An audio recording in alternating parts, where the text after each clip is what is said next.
We're going to be talking about being a Black man in society. We've heard a lot of things circulating throughout the internet. Hi, Obi.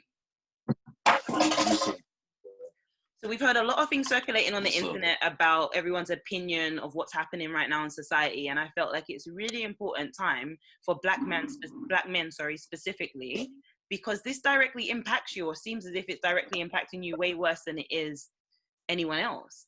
So I like to start off the discussions by asking how everyone is, because I think that's a normal, natural thing to ask, right? But I think that right now it's even more important to tap into your feelings, your thoughts, and your emotions. So I'll start with Boomy. How are you? I'm good. Staying out the way as usual. I'm depressed. I'm depressed about the whole situation. It feels like Black men are being targeted, and even more so with all the media covering all the negative that we've been living our whole lives. It's just sad. It's forced onto you. Does anyone else feel that way? Anyone else feel like sad about all the stuff that's going on? I'm not necessarily sad. I'm more so fed up. Or I think like when I was younger and when I started witnessing stuff like how it's going on right now, it was more so a sad type of feeling. Like I was wondering, like, oh, why is this happening? Why are they treating these people this kind of way? As I got older and I started to see that it either didn't change at all or it got worse over the years, it was just more like now with me being an adult, being a grown man, it's like, all right, enough is enough now. Like, what's the solution? What can we do to change it? So I'm more so in that fed up, something got to change mode instead of necessarily me being sad in a sense. Obi, how are you feeling? I'm more of like, I would say I'm somewhere in between the two. Fed up is a good word to use, just because like I've been, when everything kind of started, I decided to engage in conversation with people, and I quickly decided like that is a no-go. There's just too many idiots to talk to out here that somebody can really piss you off in a conversation that you're passionate about, But a side of me is also like I feel positive about it, because I feel like this is something we as a people have been fighting for years, and the trials will come and we would feel cheated, but what I feel like is the other side will feel like, well, that's how the law went, and we're starting to see maybe this whole system is not what you guys think it is, so kind of I feel like what I've been saying for years is right, so I guess vindicated also, if that's a word I could use. So like I said, a multitude of emotions just through this time. Thank you. Rob, how are you feeling? I'm feeling aware and vigilant right now. This recent killing of Rashad really hurt me because I sleep in my car all the time. Like, it's actually very comfortable. Like, sometimes I don't even want to get in my bed because the car is so comfortable. And I could imagine just waking up just because I scared somebody while I was in my car sleeping. It can lead to my death. So that's kind of bothering me. And like, I wanted to sleep in my car last night, and I decided to take my ass upstairs in my bed. So and it was a conscious decision. It was something I said, yo, you know what, maybe I shouldn't sleep in my car tonight. Even like, not like the whole night, just like an hour or two when I just don't feel like leaving the car. And I think that these things are subconsciously bothering us more than we know. Yeah, do you know, I think it's really interesting that you should say that. I think the rhetoric that I keep on hearing that really makes me uncomfortable now more than ever is, oh, well, like, he did something to provoke that to happen, or they did something to provoke. So it's almost like action with a reaction, right? So they deserved it. I've been hearing this a lot. I had a post that my dad actually sent me in a group chat, and he was basically saying that no, black people are looting, so they deserve to die. And I'm like, what? Like, how does that affect you guys? How does that impact you, that like you're trying to defend yourself as a human being, as you would naturally, and someone feels that because you defended yourself, or because you like were trying to avoid being killed ultimately, how do you react to that? Like, do you feel like that he deserved to pass away, or anyone deserved to pass away because they did something that the law said they shouldn't have? Definitely not. That's what the law is in place for, to correct those people breaking the law. Like I don't get taking a life isn't correcting anything. Taking a life is ending of something that could have been fruitful at the end of the day. You just killed him. That makes no sense. The law's supposed to protect you. Yeah. What about you, Obi? I just feel like right now with all these cameras, we're seeing that we don't have things right. You know, like it's easy to hear about a police interaction, but if we keep seeing everything in our face, we'll realize like, maybe we don't have the system right. Like I said, I feel like it's a system thing, because just automatically between a black man and the police, there's an uncomfortable situation that has to be addressed. You know, we're never made to, we don't feel comfortable. You know, they come with a certain energy. We see them, depending on what we're already feeling like, our energy is going to become a certain way with them. So I just feel like that situation has to be addressed. Police, I mean, we're speaking of a lot of things during these times, which I believe are scary, but they are good. We need to kind of find a smarter way or a better way when it comes to, I guess, policing the people or serving the people or protecting the people, whatever way you want to look at that, you know? Thank you. Mr. Mahad. Me personally, I honestly think there's many layers to this ultimate problem that we have in America. Yes, there's problem with the police. It was crazy. I just seen a post today. It was talking about like the different trainings and the length of like your training period and stuff for like different occupations. And it was just showing like different, like in different countries, police got to go for trainings for at least like a year, do certain things for like 6 months, other things. In America, it's like, as long as you do like 1,000 hours, you can Not be even. a police officer. It's like 400. You know what I mean? Now, I'm not saying it may just be that easy. I'm not saying it may be like that easy to, you know, become a police officer, but it just makes you think, like, what exactly, like, how are we supposed to trust these people that are doing these things, you know? So, I mean, there's a lot of layers to it. Like, there's really a lot of layers that can go into exactly why we're at this point now. I mean, Black people, we already have been behind in the race for so long. I think now it just come to a point where everything is being vocalized, everything is being recorded. So when now we can, as a whole, can see what the problem is, but it's still like, how do you change it? What's the steps to change all of this bullshit that we're going through? So, Yeah, I mean, it's definitely a lot to go with it. Yeah, it's very deep seated. Christine just wrote in the chat that we're at this point because it was built this way, and I know that Boomy and I had a quick conversation about that before we got on air, and we're like, you know what, the system is set up the way it was meant to be, and I think I'm more surprised at how much people aren't aware of that. So, who wants to speak on that point? To set up our own system, set up our own communities, and do our own thing, and stop like trying to assimilate to this system that wasn't built for us.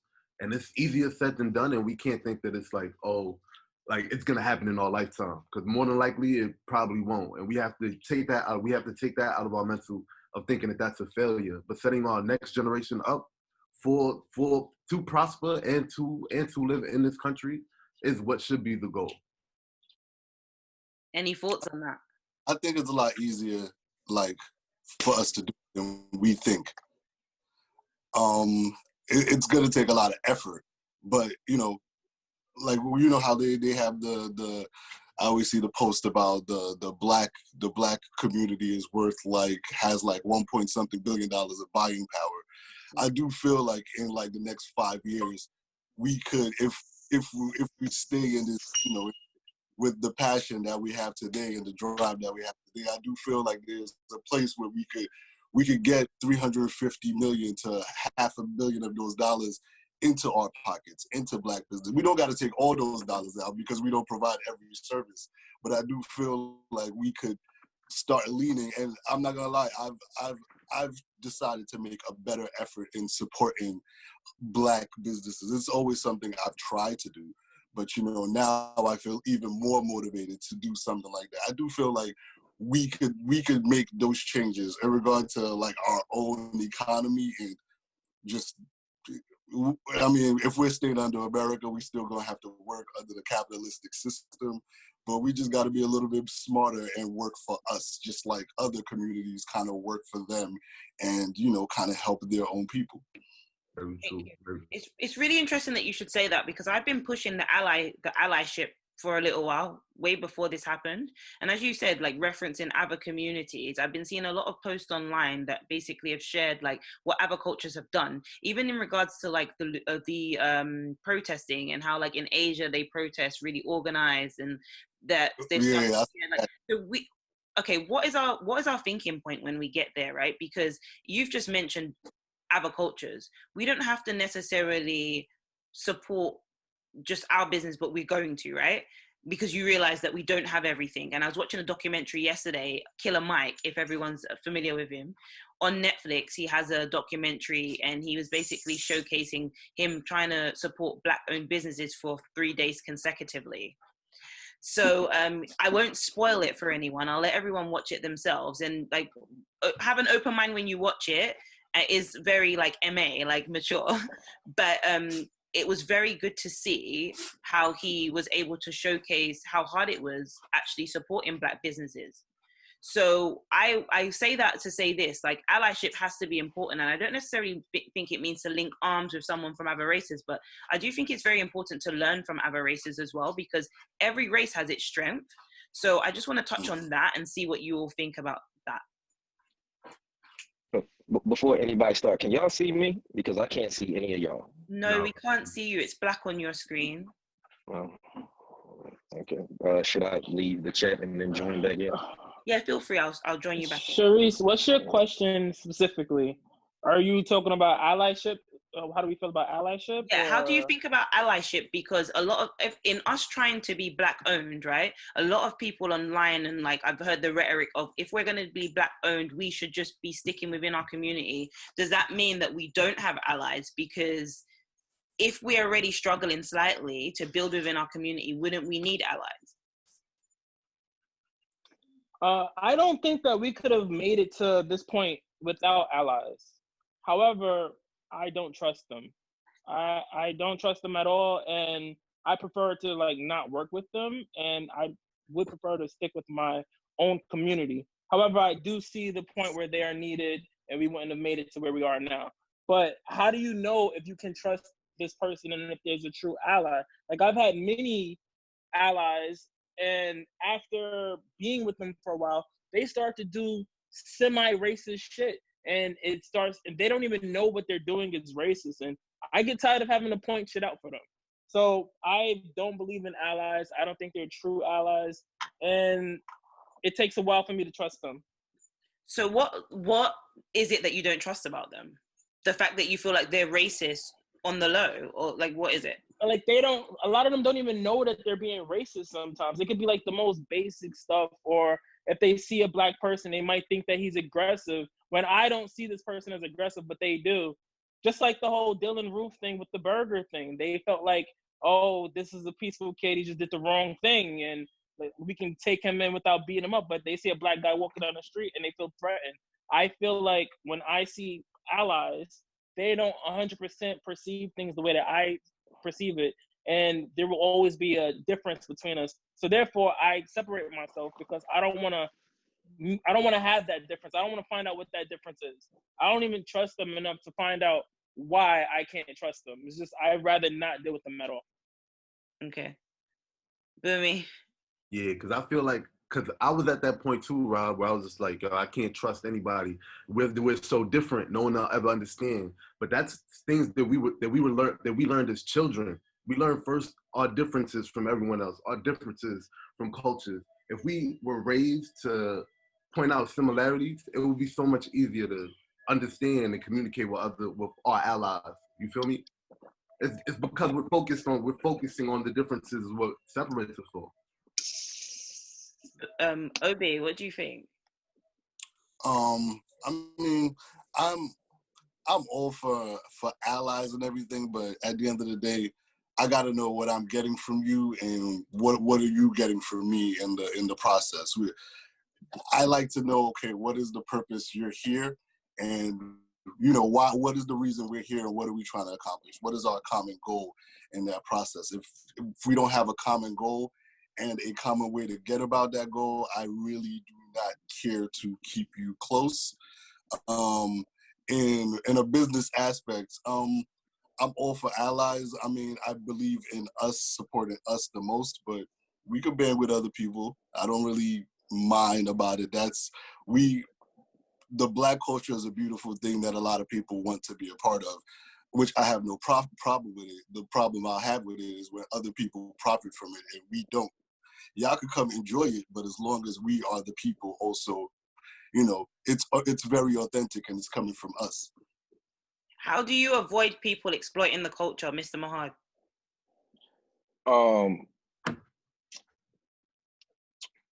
When it comes to exploitation, I think that the higher ups, I'll say the blacks with some power, I'm gonna say that Black people as a whole, we're too forgiving.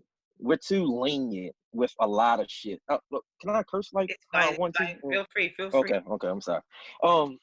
We are very lenient and a very forgiving race. Always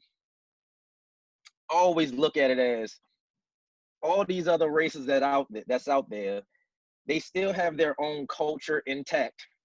They still can identify with somebody else in their own race. They can have these certain blocks in the city, all this like that. But when it comes to blacks, it's like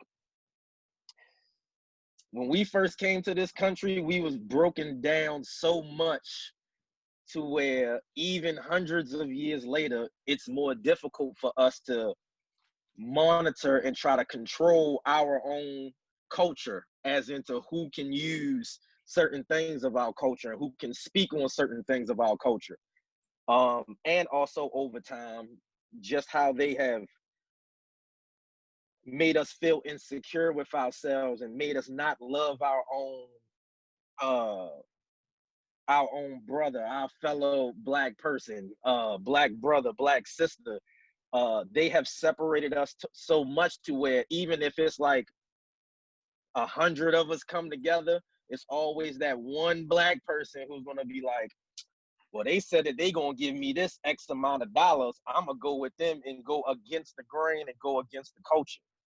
So it's like they have attacked our race so much hundreds of years ago. Yes, we are very much farther than where we were slavery time, even just the 1960s and 70s.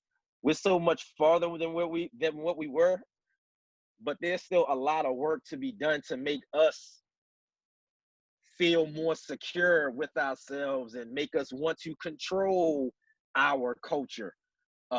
Yes, we can fight and be out here, Black Lives Matter and stuff, but while we're doing that, and this is such a difficult task, while we're doing that, we still need to improve and try to fix our own stuff internally to where if it is somebody trying to slip through the cracks and trying to exploit us, trying to get money from us, trying to profit off of our hardships and struggles, we need to have a certain line of people, some type of committee, some type of board to where it's like, no, we're not gonna let that happen.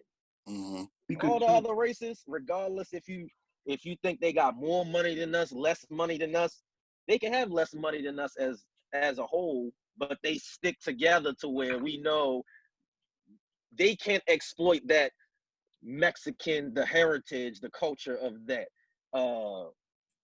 Like they've broke us down so long to where now especially with all the technology, all the access, the resources that we have. Now it's like the time for us to say, all right, fuck it. We know how we were broken down. Now it's time to fix us.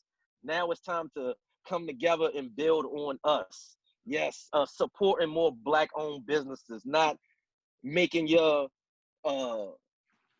friend, your Black brother, your Black sister look stupid on social media, and you know what I mean. It's so many different factors that that makes this whole just view of us as Black people look like, damn, we can go through all of this and we'll still let them walk in, do whatever they want, use whatever they want from us, use whatever role models, kill whatever role models, and they just think it's fine because no other race has felt those type of consequences from us or felt that type of, you know what, since y'all did that, this is what we're gonna do now.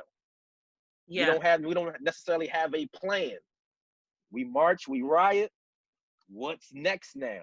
I'm more of a solution type of guy. Same. So now it's like, yeah, we can still, and I'm not going to even necessarily say it's an excuse. It's more like, how long are we going to be letting these other people exploit us? How long are we going to march and just say riot, but then a week or two later, we just fall back and go back to the same ways that we were doing before?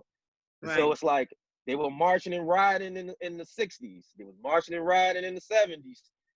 Now, after all these decades, yes, we still need to march and riot and protect our culture and have some type of system to where we can't let them exploit us. But it's more like, let's make a plan. We have to have a plan, which is a very hard thing to do for us Blacks. I think we have to be very selfish. Right. And it's okay with being selfish. Selfish, yeah. It's okay to be selfish. We got to be very selfish, like legislation that we request. You know, like I've been saying, I need like severe Black protections. I need to prove discrimination just as easy as any other group when it comes to anything. I need law. It's nice to put, like you said, Black Lives Matter on streets. It's nice to give holidays. I'm all for all of that.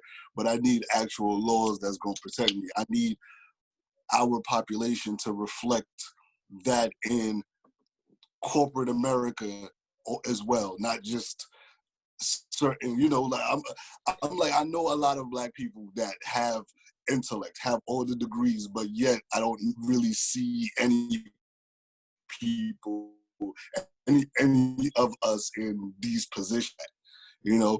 And I feel like in a lot of these industries where we are a lot of the influence. So that's the part that's insulting. If it's an industry where we do not provide a level of influence, do not mind us not really being in there. But if it's industries where we provide so much, I feel like we're like something like fashion or music, why aren't we in higher positions? Why are we just the model, the entertainer? Like that's not enough, you know? Yeah, I come back to self-preservation all the time because I hear it in rap. I'm not going to share my blueprint, or I'm going to keep it to myself, which I think is really crippling our community so significantly, because it shouldn't be when you make $1 million, $2 million, then you can share the secrets. We can all eat. There is more than enough food to go around the table, right? In my opinion. So I think self-preservation has to be a thing that we think about, because we haven't had a lot. When we do get it, we want to keep it, we want to maintain it, we very rarely want to share it. And then when we share it, someone gets a piece of our pie, ultimately, then they get greedy, get gluttonous, and they want more, right? So we've got questions in here, and I'm going to send this to Rob. And it's like, slavery ended how long ago? It's time for us to take back the Black race and progress. What do we need to do to move the agenda forward, Rob? I think we should push education on the youth. I'm a firm believer in education, and I'm getting my master's degree in another semester. And I feel like the more I know, the better, like, more opportunities open up for me, and I'm more capable of putting other people in better positions. And I believe in nepotism. And like at work just this week, it was 2 people who were supposed to get moved up, and I definitely chose the Black person. And it wasn't about me choosing Black over white or who was better. It's just, in my mind, I was like, yo, the Black person already has so many things against them. They both got the same degrees. I'm choosing the Black person. And that's where I'm at with it. So you put yourself in a position through getting higher education, and you get to bring other people up with you. And I think that's what we can do as a Black race to move forward. Educate yourselves, put yourselves in positions that you can pick other people and bring other people along with you as you progress in life. Another thing that I've been paying attention to is I think that racism, it's not dying out, but I think the main people who are extremely racist they're dying. The boomers, the older generations, like in the 60s, the 70-year-olds, they're dying off. And I believe in our generation, and I think that our allies will come through, and eventually the future generations will not be as racist. That's what I think is going to happen with racism.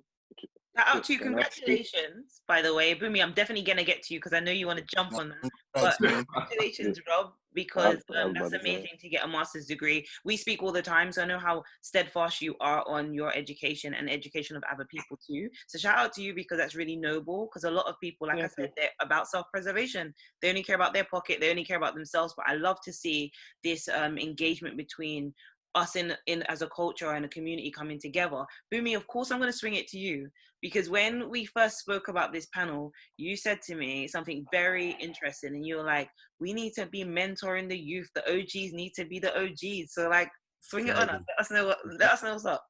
That's exactly what's needed in the next generation, because that's exactly what we didn't have, Rob. We never had mentors for us, you dig? We never had people to bring us up. All we had was ourselves. We had to grind and get where we are. You did. Nobody looked out for us. We had no OGs. And I feel like they misdirected us as well. Exactly. Like, my OGs was telling me to sell drugs. I mean, that's an option, but that's just not me, you know? Like, they was telling me, like, yo, you can make some money real quick doing this. And I'm going to college every day. It's like, why would you tell me to sell drugs and I'm headed to school? Like, you setting me up, bro. That's a whole fact. That's what y'all OGs was telling y'all to do, to sell drugs.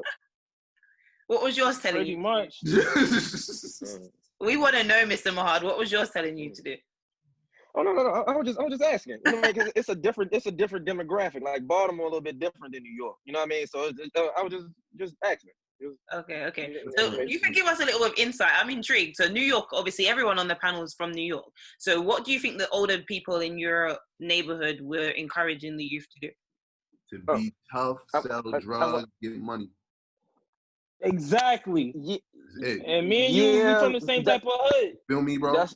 That's the general synopsis. But me, I don't know. Maybe I was a little bit more secure with myself and a little bit more smarter than the average guy growing up. So me, if I ever seen a guy who labeled himself as an OG and he was more so pushing drugs on just say the younger niggas, like, yo, go do this for me, you gotta do this, you gotta do that.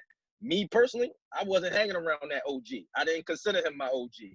I'd rather go fend for myself. I don't care if I was 12, 13, 14 years old, whatever it was.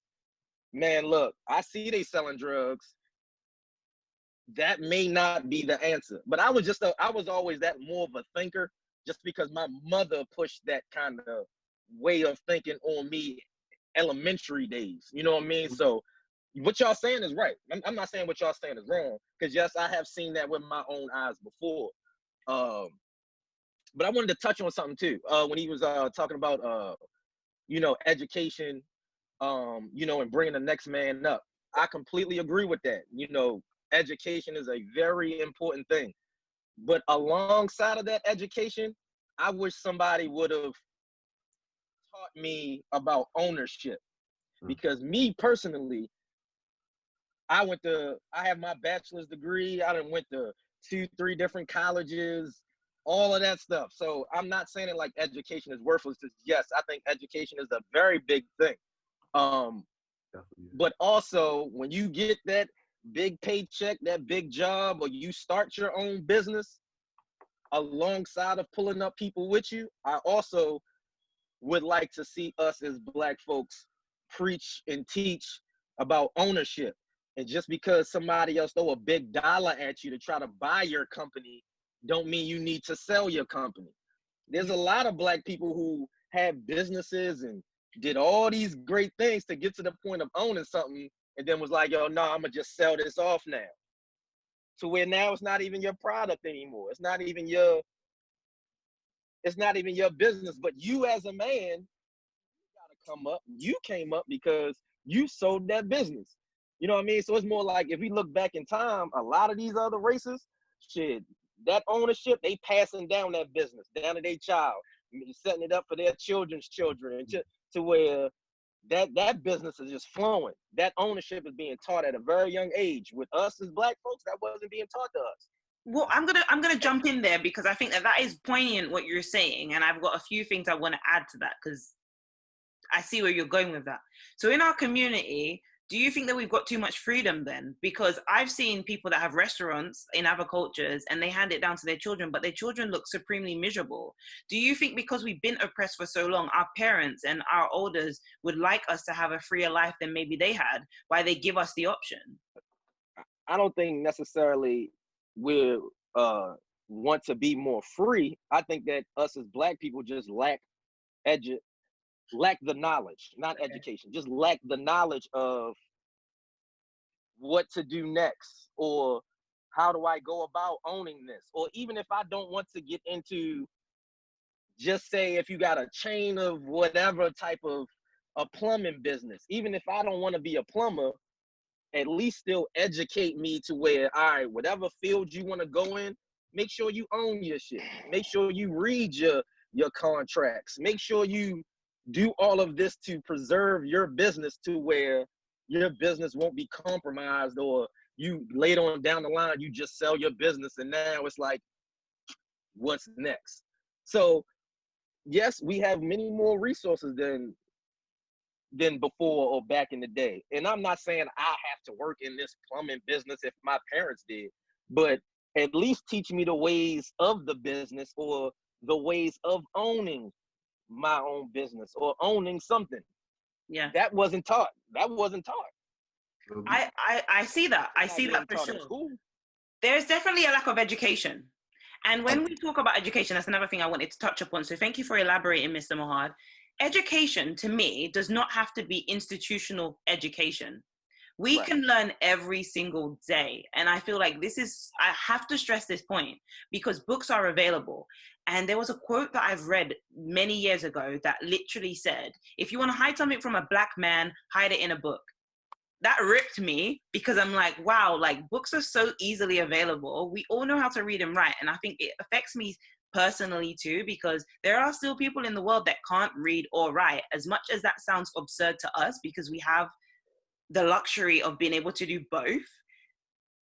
We know that the treasures are in books. We know that this information is there. We can be autodidact and learn for ourselves, you know? We can read our own stuff. And I'm kudos to everyone that gets a degree. I have one myself. I don't think it did anything for me but teach me how to network, if I'm honest. But that doesn't mean I'm going to tell someone younger than me not to go and get an education. But it will, it will help me to guide them and say, look, this is my experience. Right. However, I would tell you to still learn for yourself, still read books. I see, fortunately in New York, you see so much, right? So when I was traveling on the subway, I had the pleasure of looking at families, right? I would just observe sometimes.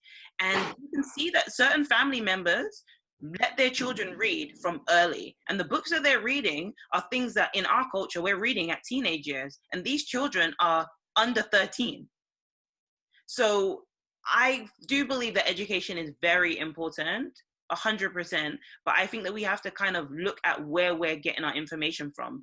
And I noticed that, especially when Nipsey passed, right?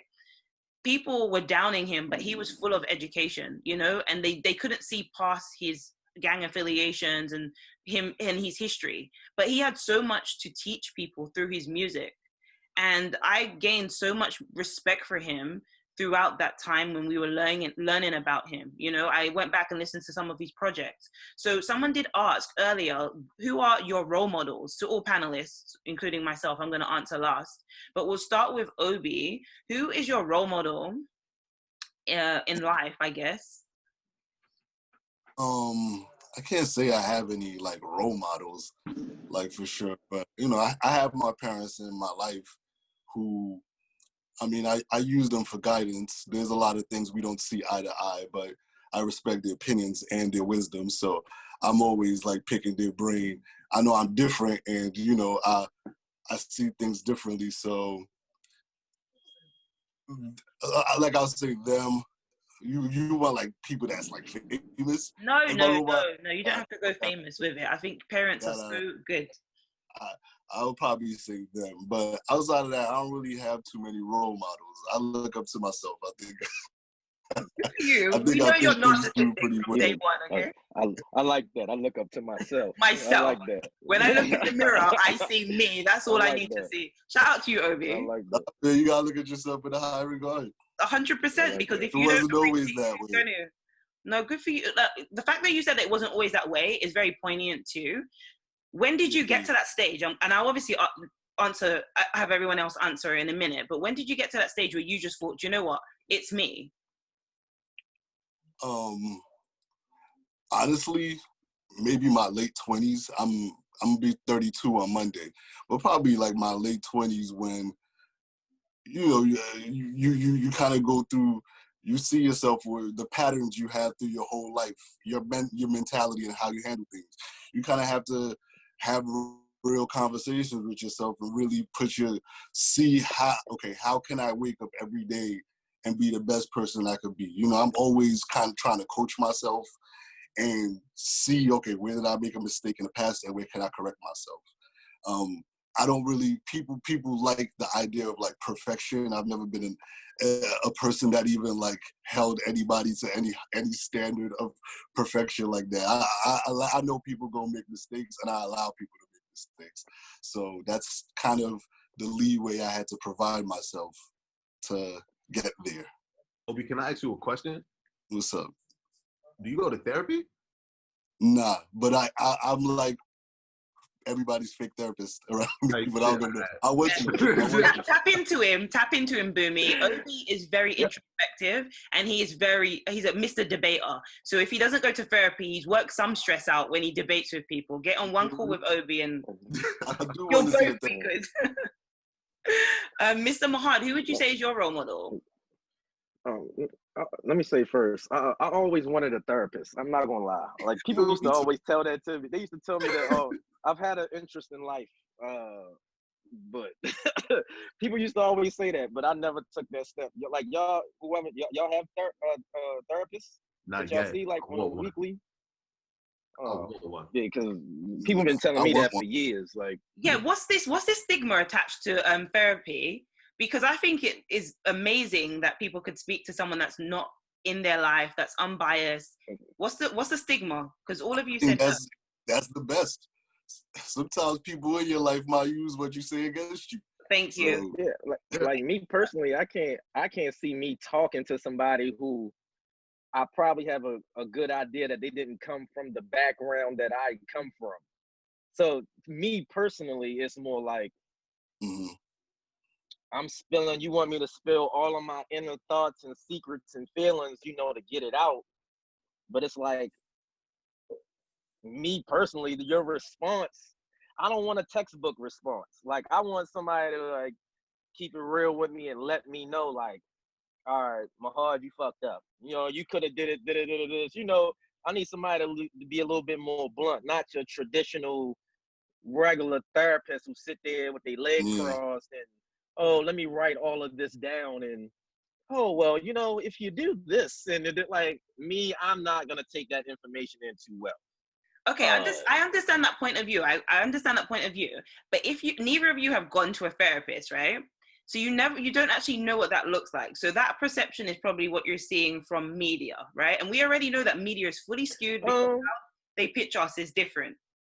So what if that person would be able to give you a different insight of yourself? You don't have to give more than you need to. Life is like that. You give people what you want them to know, right? So it doesn't matter if someone asks you a question, you're going to answer it how you want to. So ultimately, you're playing chess.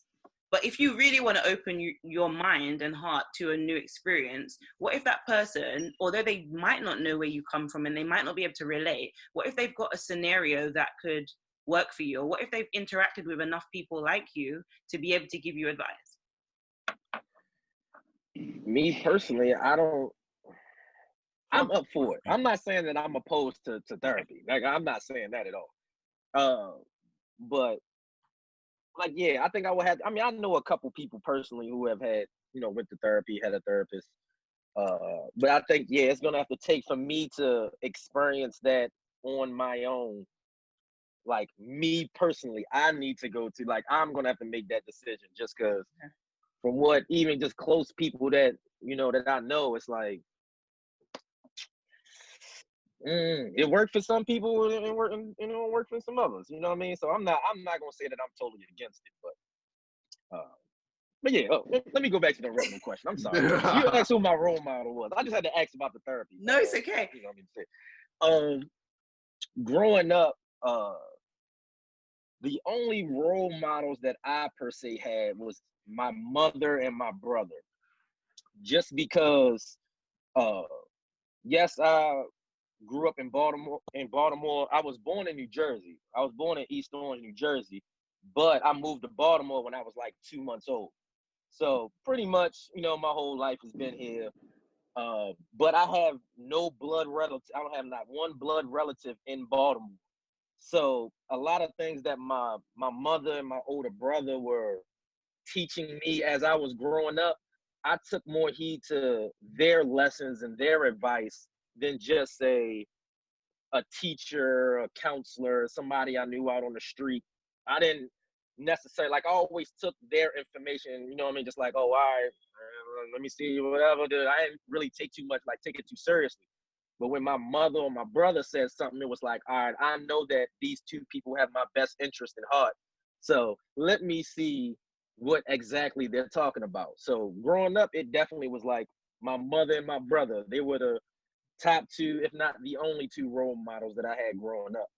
Once I started to get to like into high school, about 18, 19, about to go to college, stuff like that, I didn't necessarily have a role model. It was more like I trained myself to where I can learn something from any and everybody. Right. So it wasn't like I necessarily wanted to speak to my role model. It was more like, hey, I can have a conversation with anybody and I can take little bits and pieces from any and every person on this planet, from the CEO down to the janitor. You know what I mean? So it was like my mind kind of shifted as far as these are my role models to more so let me try to talk to everybody and get as much insight and knowledge as possible so I can shape my own type of, you know what I mean, shape my own type of thing in my own life to make it fit my life. So I respect that a lot. Those are your allies then, right. Rob, who is your role model? I'm very growing up I had no role models. Both my parents were drug addicts. My uncle was my role model, and he moved to California when I was 10. So I had nobody to really teach me anything or show me how to do anything. And I ended up living with a lady who was willing to take care of me. I appreciate her. And she died when I was 15. So there was really no one there to like really be a role model or be a positive figure in my life. When I was 16, I met this lady in an internship program, and she just told me to go to school and get my degree, and that's why I went to school. So she could have been a role model figure because she was very well off, and that's why I met in my internship. But just I listen to music, and I think like music taught me a lot, and like Lupe Fiasco. I hate to say Kanye, but like Kanye is not the same as he was in 2005 or 2008 or whatever like that. But man, it's cool. I can't say that, but it's like, damn. But I was a big Lupe leave Ye fan. alone, man. Leave Ye alone, man. But like, I like Lupe. He spoke a lot about self-productivity and like being a better person in his music, and I was on that vibe at my younger age. And then of course Jay-Z being a black kid from Brooklyn who grew up in the projects, and now he's just an example of what we could be at any point in time, or how far we could actually make it no matter where we're coming from. I know everyone say, oh, Jay-Z is like a basic answer, but I think Jay-Z is amazing, and that's why I stick with that. Thank you. Boomy, go ahead. Yo, Boomy, you gotta say Diddy, like you from Harlem, bro. Nah, I got someone like Diddy. My first role model ever was my older brother, Rob City. He's my photographer too. He learned how to do everything himself, like edit videos, like he was like the first YouTube kid, and that's like where I get most of my energy from. I learned how to I taught myself how to make beats, record myself, engineer, and then after that, growing up, biggest role model was probably Dougie Fresh, because I seen him go from music. Because I grew up with his sons. I see him take music and just flip bread like constantly, like just buy brownstone after brownstone, and then go down south now. Like he's living a life, like, and it's like it's nonstop. His hustle crazy. His hustle fuel me. But besides that, yeah, Hove and Diddy for real. So Pretty much. So when we talk about role models, obviously we're speaking about pushing the envelope, right? Progressing within our community. How can we utilize the information that we receive, or like the information that we collect? Because not always are the people that are our role models literally have conversations with us. For those that are not within reach, we learn from what they say, or like with the influence that they have, right? And the impact that they have on the community. So for instance, a Diddy, say, he does a lot of community outreach. He has been doing so much during this time. How do you feel during what we're going through, this social pandemic, not necessarily the corona at this point, because we'll probably touch upon that, but how do you feel that like the influences and the bigger people that we've looked up to for so long, how do you feel about the leadership? What do you think is going on right now? How do you feel like some people are cancelled, as they say, or do you feel like there's still hope? There's still going to be people that are going to come out later on and somewhat help? Like, where are we at with that? I feel like we're looking at the wrong place for leadership. The celebrities are not our leaders. These celebrities are not our leaders. They don't care about us. They care about making money. That's why they made it. You don't think that they are leaders? They are not our leaders. Not mine. Nah. Not mine. Sorry. I don't even think we need. Not specifically y'all leaders, but as the whole. They influence, especially if somebody came from the hood that you came from. I think it's your contribution. I think they influence, but as leaders, I don't know if they have everything, at least socially, for us to consider them leaders. They could be allies in the help to fight is more of what I would say. I wouldn't really call, because who would be, is Drake a leader? You know, like who are we gonna consider? He might be a leader to the. I also can't put somebody in a position to do something maybe they're not willing to do either. I don't like to be let down, so I don't like to put people in position to let me down. If you help, it's a plus, but to me, I feel like it's more on us as an entire group of people, like in the current Dave Chappelle special, where he's letting the streets talk. He doesn't really care about what the celebrities have to say. Don't get me wrong, celebrities have a lot of money and access, so it is appreciated when they do help and if they do help, but I think us as a people, us as the people that are starving, have to be the ones who lead this, and they need to follow. I don't think the elite and the rich should be the ones leading this. Right. There's this question that's circulating a lot now, or like we're demanding, right? The reparation chat. We're demanding that these companies, they put us on their boards and they also give us money. So if someone asks me, but where's this money going? Great question. Where is the money going? If we're requesting companies to dedicate funds to our communities, where is this money going and where should it go? Because we've already established during this conversation that education is very important. But what does that look like? Is that just collegiate education, or is this community centers where we're being relative and relatable, right? We're allowing the youth to come out and speak their piece. We've mentioned therapy. Where is this money going? Where would you like to see this money going? So you're talking more access. Yes, I'm talking access because we have the celebrities. If you've addressed or identified, sorry, that the celebrities have the access, so we don't need a leader. What we need is their access, their finances, ultimately, right? So if they are able to give us that finance, where does that go? Where do we position it? The people being able to get loans a lot more easily, grants a lot more easily. To be that business owner, it's a lot harder for a Black person to do that, you know. So I don't know, it's just educate. When we talk about education, also access. Currently they're also off topic, so people have been talking about athletes. You know how, like, you know, they go to these big programs at like Duke or North Carolina. They've brought up the conversation of some of these Black athletes actually going to HBCUs. I'm a huge supporter of that. I really feel like, because then that those athletes would generate money and it'll provide a little bit more jobs in those communities where those universities are as well. So it's gonna have a trickle down effect in some of our actions. Rob, where's the money going? I think it should go to HBCUs. But I've been seeing that's where it's going a lot lately. So I think he just said that. I agree with him 100%. Mr. Mahad, where are you putting your money, or where are you putting the people's money? I can't necessarily say one place that the money should go. I just think that the Black elite, the people who have the money and the access, it need to be some type of conversation or program to where they can talk to certain community leaders to see exactly what's the issue or the problem in the cities that all of us have grown up in. So it's not like I can sit here and say, oh, specifically put that money only towards education, because there's a lot more things that need to be worked on other than just education.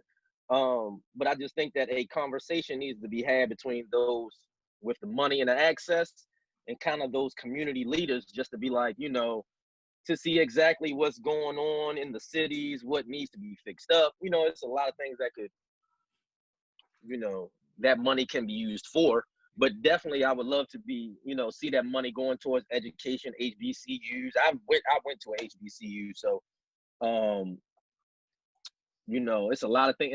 And another thing I want to talk on too, those top athletes going to HBCUs. In this day and age, I don't think that is going to work. Even though I understand the thought of it, the process of it, but nowadays, I don't think that the kids, the 17, 18-year-olds that's about to go to college to play these sports, I don't think, especially with all the access, resources, and money that's out there, I don't think that the Black kid from whatever inner city is going to risk not going to the league, not getting proper funding, not getting proper promoting at this moment, and just more so be the stepping stone for the future generations to come. You know what I mean? It's hard it might have been easier just say 10 years ago or 20 years ago, but in 2020, especially when so much is about money and how fast that you can get to the NBA and the NFL, that's going to be a very difficult thing to do, to influence a 17, 18-year-old. Somebody going maybe at they least need to one. put that on Bron and Dwayne. They can go to HBCUs. They're rich. Right. But look. Just like you said, you don't look to celebrities as the leaders. If Bron, D Wade, like I said, if they want to do, right, you know what I'm saying? It's gonna take those Black people that's in those positions of power, that has the access, that got the money, to be like, you know what? Yeah, I went to this, I did this over here, but I know I'm top 3 athletes in the world, regardless of the sports. I'ma send my child to Florida, whatever. You know what I mean? Like all these different HBCUs. Then I think that the bulk of the high schoolers would start to entertain and think about that idea of, you know what, since LeBron's son went to whatever HBCU, and he still went to the league, whether he went to the NBA because of his father or not. Exactly. At least they introduced that part of the situation of an HBCU. But it's going to have to take somebody like a LeBron, D Wade, and one of their children to fast forward and push that idea into fruition. You feel what I'm saying? It's going to be very difficult just for your average Joe Blow that's coming out of Brooklyn to go to HBCU. Yeah, he could be the nicest dude in the world. If he ain't got that proper backing, or and it's always politics. That's just life. So you could be the nicest athlete on the planet. If certain politics ain't lining up in your favor, it ain't no guarantee that you can get to that league or you can get to the NFL, whatever it is. But it's going to take like drastic steps like that if we want to see a HBCU boom within the next, just say, 10 years. It's going to have to take a step like a LeBron, a D Wade, any athlete to send their kid to an HBCU to push that type of motive, which is a very difficult thing to do. Because how you going to, you being just say, well, me being the average guy from Baltimore, I can say it's the easiest decision alive, and I can make it seem like it's just whatever. If you like, make it seem like it's nothing. But somebody like LeBron and all the eyes on you, and a lot of white people got their hand in his pocket, and he's pretty much the face of the NBA. If we like him or not, we still got to respect it. That's a very hard decision for LeBron, even still, to send his kid to a HBCU to push that narrative and that motive of going to HBCUs more than those top tier schools like a Duke or something of that nature. It's then about status then, right? So now we get back to that point of like, does it need to be high in status? Is it more important to get the degree and the education so that we can push it forward in other ways? Or do we just go for the title of the school and what the next person said based on their influence? That's a very difficult decision. Because if you know, if a black kid from the inner city got a full ride to Duke, or he got a full ride to Morgan State University, which is here in Baltimore, which is a HBCU. Morgan games ain't on no ESPNs. It's not on no special sport channels. You don't think Zion went to Morgan, they would have found a way to put him on ESPN? Look, you know why? Because it would have been, it's politics. Somebody in Zion's corner made it to where we gonna push to get you in front of those people's eyes and into the forefront. It's very hard to be in the forefront when you at a HBCU. Well, that's when we're talking about mentorship, right? So I feel like in our culture and in our community, we rely heavily on other people. We can't do this anymore. This is not a winning strategy. We can see it's not winning, right? So then we've got the Obies of the world that looks in the mirror in his late 20s and he's like, it's me. So he knows it took him that time, but he can educate someone that's younger than him and say, you can get there even quicker. Same like I have conversations with my grandma and she's like, wow, I can't believe at your age, you have pushed it so forward. You know, like when I was your age, it took me forever. If I knew what you knew at your age, I would have been way more progressive, you know? And that's basically because I have looked and observed, but I'm a very curious person. So I've looked and observed, I've asked questions where needed. The young people I'm seeing aren't as curious. So we have to give them a reason to be curious outside of being an athlete, outside of music, outside of what is typical and what is stereotype for our community. Handiwork, handymen, if we're talking about sustainability and self-preservation, right? Being a handy person and knowing how a craft and a tool or a trade, is the most important thing in my mind, right? It doesn't mean that you can't aim higher, but it means that you'll always have a job if that's what we're talking about. You can put back in your community. In what we were saying, even like adding to the community, it's not that hard. I've seen people GoFundMe for sillier things, right? If we all put $1 in, 50,000 Black people put $1 in an account, we've got $50,000. That could be done by tomorrow. That could be done within the hour. You know what I mean? Depending on our reach. Why do we always think so far ahead? Why can't we just think simple and make it happen? We sit on ideas for so long. If we were to finish this Zoom tonight and be like, okay, we're all going to put $1 on a GoFundMe, don't you think that benefits us in some way? Couldn't we open like a community center? We wouldn't have to ask for a loan because we'd have the money in that GoFundMe to start it. I think that would be a very difficult thing to do. Just because it's easy. It sounds easy when you say it and just say if it was on paper, but getting us as Black people to not think about self and think about the whole entire picture, that's gonna be a hurdle and something that we gotta overcome in its own. Like me personally, I'm willing to do it, even if the requirement was $1. Me personally, I don't have a problem putting $5, $10, $20, whatever it is. Right. But there's a lot of people that's like, if it's not benefiting my family directly, I don't want to do it. So I think it's like the mentality of it. Like, I want to change the mentality of us as Black folks. Like, I want to change how you think about your life and how you can progress the culture as a whole. I like thinking about things like that. But there's a lot, especially with the access to internet, the social media, you can see any and everything that's out there.